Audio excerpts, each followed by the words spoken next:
Good evening, folks. Welcome back. I'm Tom. The simulcast is on the air now from CBS Television and Radio. It is Wednesday night, April 3rd, 1996. From the Metropolitan Opera, Denise Graves is here tonight. You may have seen her profiled on 60 Minutes about 2 or 3 weeks ago, a truly wondrous singer and performer. And John Whitaker, former television star, who'll be one of those profiled on a CBS special in May called Where Are They Now? And tonight, John Whitaker is here. Johnny Whitaker was a household name by the age of 7 when he starred as Jody in the hit television show Family Affair on TV, and subsequently in a number of other television shows and movies as well. He went on to become one of the rare former child stars to lead a normal life. Welcome, my friend. Thanks for coming on. You know, we have this special on CBS in May called Where Are They Now? Where are you now? I'm right here at CBS. Really? Yeah, I'm working in the MIS department, which is the Management Information Systems, or computers. Okay. And I've been working in computers for about 6 years. If there's one thing our management could use.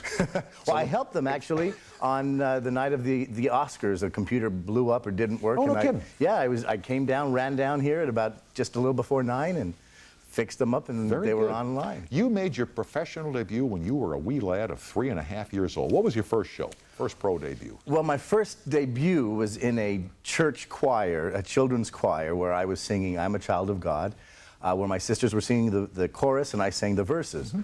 But I got a little bit nervous and scared and forgot the second verse, and so I ad-libbed. You made it up.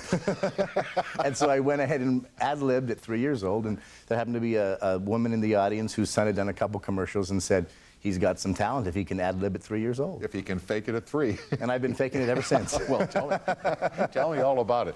Now, when did your life begin as Jody? Well, I did the movie The Russians Are Coming, The Russians Are Coming. Oh, with Alan Arkin. Alan Arkin, Carl Reiner, and Brian Keith. And Brian Keith had his room right next to mine, and of course my mother was a young woman who was married and had 5 kids, but she was a mom, right? Was a mom, but was still in love with Brian Keith, and he knocked on our door and said, hey, can Johnny Whitaker come out to play?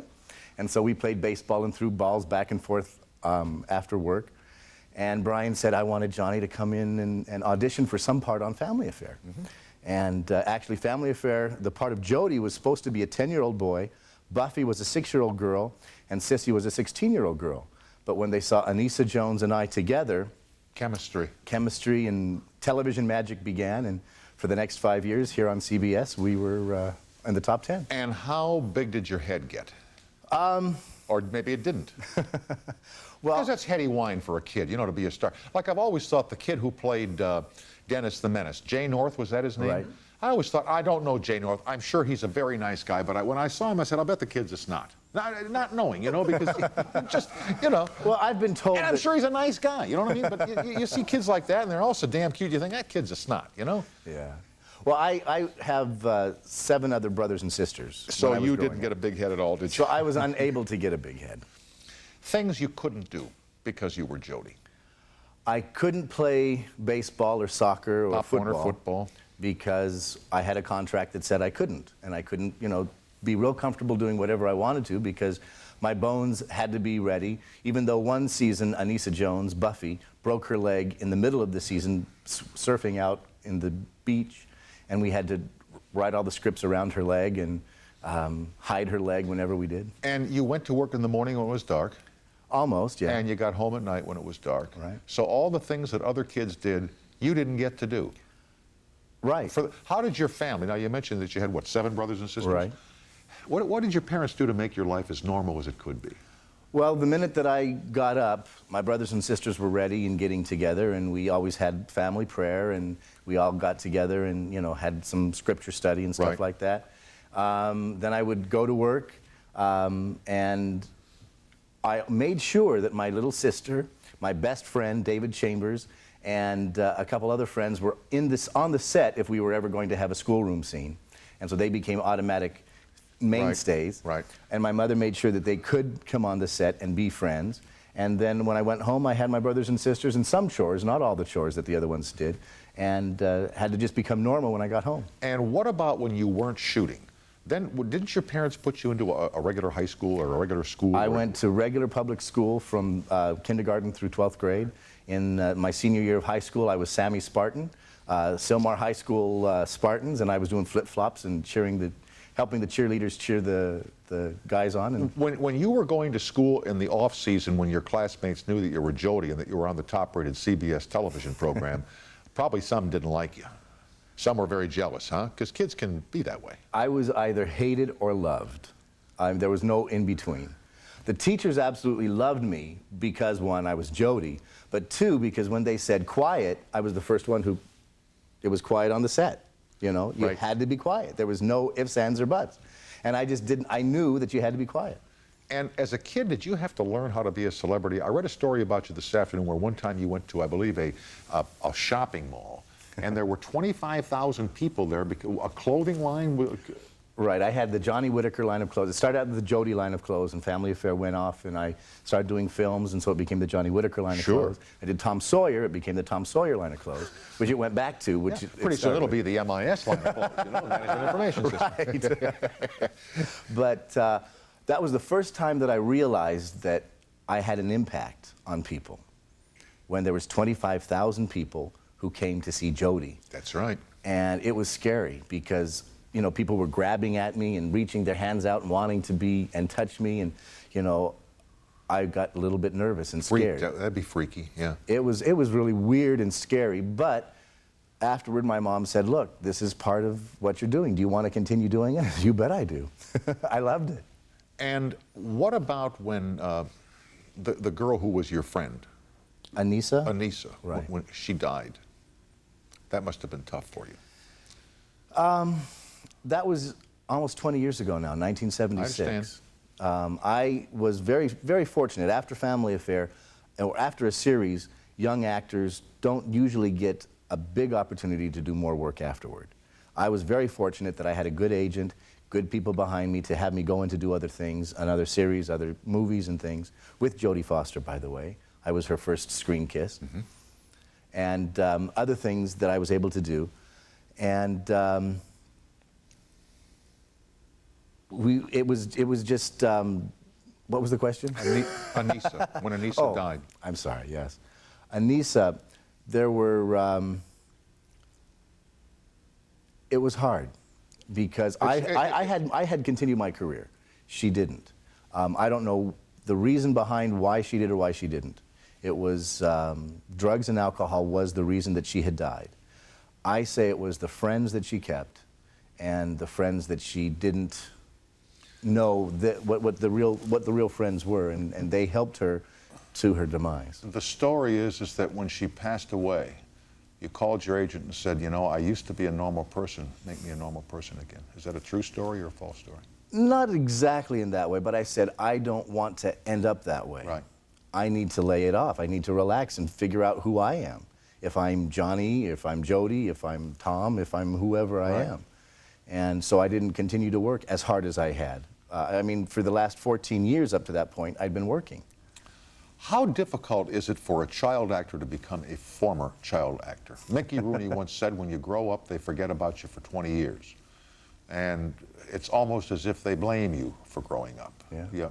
You know, that you're not Jody anymore, that your voice changed. Listen, let me do a fast break and let's pick up right there, okay? We're talking with John Whitaker of CBS Management Information Systems. He runs computers here, former star of Family Ties, one of our big series here on CBS. Have you had a reunion yet? No, but we're working on it. Well, let's pump that in the system here tonight. You know, I happen to park right next door to Leslie Moonves. Oh, good. Every day he kicks my tires. Back with John Whitaker and you on the toll-free after these messages.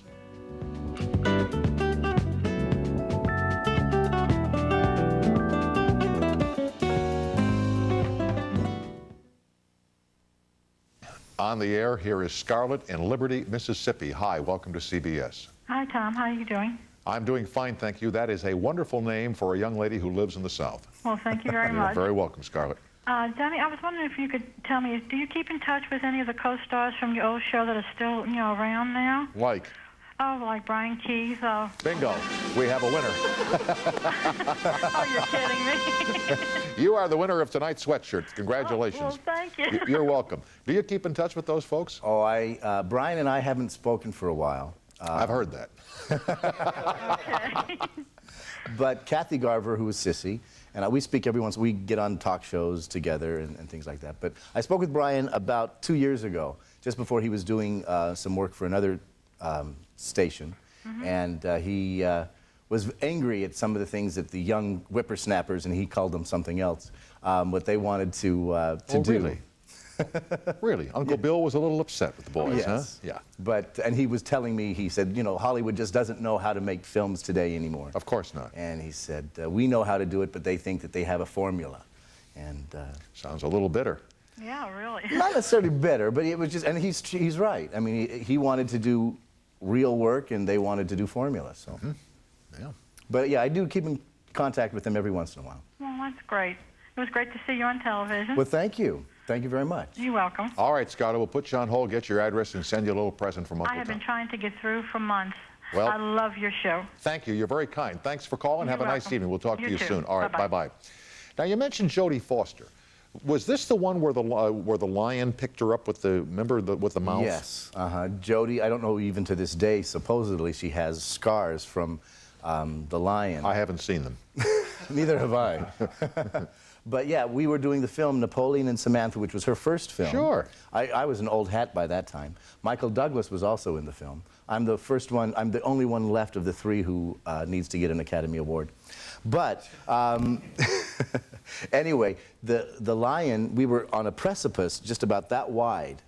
And she was slipping, and so the lion went down, picked her up, and put her in his mouth to hold her. To save her. To save her. Yes, lions Well, have been known to do that. well, everybody thought that he was attacking her, Gonna but eat he her, wasn't. right, yeah.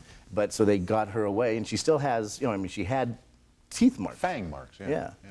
But she's okay today, supposedly. Back to this thing about Mickey Rooney, that when you get, they forget you. Have they forgotten you? I mean, certainly if the callers are any indication here tonight, you are not a forgotten man.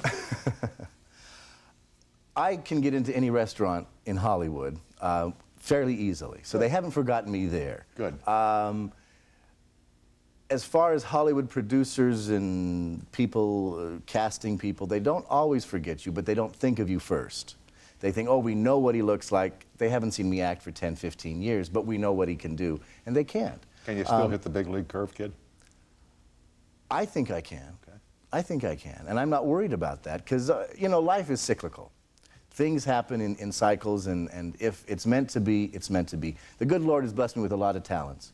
And if I have to do it in front of a church group at 36, I'll be happy to do it in front of them. If I can do it in front of the world, I'll be happy to do it in front of them. It's nice to see your face in the hallways here at CBS, and it's a joy to see you here tonight. We look forward to your story on the special coming up in May. Well, thank you. Thank you, sir. Mr. John Whitaker, former star of Family Affair. What did I say, Family Ties? Well, I got the first word right. Right. You know, we'll be right back. Cher c'est la flamme after these messages.